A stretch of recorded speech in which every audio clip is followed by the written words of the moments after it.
ስርዓቱ ተጀምሮ እስከሚያልቅ ሰላማዊ ሆኖ እንዲጠናቀቅ እንደ ገዢ ፓርቲ የአንበሳውን ድርሻ የሚወስደው ገዢው ፓርቲ ነው። ይሄን በመገንዘብ ባለፉት አመታት ለሰባተኛው ሀገራዊ ምርጫ ዝግጅት ሲደረግ የመንግስት ተቋማት በተጠናከረ መልኩ የምርጫውን ሰላምና ደህንነት እንዲደግፉ በጣም ሰፊ ዝግጅት ሲደረግ ቆይቷል።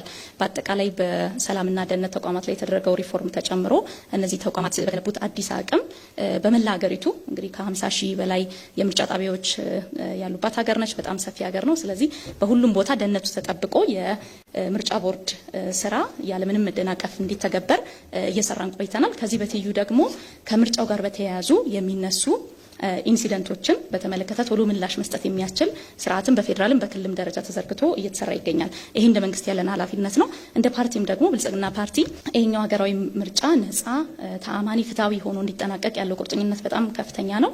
ይሄንንም ለማሳካት በሁሉም መድረኮች ከሁሉም ተፎካካሪ ፓርቲዎች ጋር አዎንታዊ በሆነ መልኩ ውይይት በማድረግ በእንደዚህ አይነት መድረኮች ላይ እየተገኘን የምናደርገው ምክክር እንዳለው ነው። እንዲሁም ለመላው የፓርቲው አባላትም ስለ ምርጫው አስፈላጊነትና ሰላማዊ ሆኖ መጠናቀቁ ምን ያህል አስፈላጊ መሆኑን የህግ ማዕቀፉን በማስገንዘብ አጠቃላይ ሂደቱ ሰላማዊ እንዲሆን አድርገናል። ይህም እስካሁን ባለው ሂደት የሚታይ ነው። የፓርቲያችን ፕሬዝዳንት ደጋግመው እንዳሉት በጣም ዝግጁ ነን። እኛ ሰባተኛውን ሀገራዊ ምርጫ ስንዘጋጅ እውነተኛ በህዝብ ይሁንታ የተመረጠ መንግስት ብቻ ነው ይሄን ሀገር ሊያሻገር የሚችለው።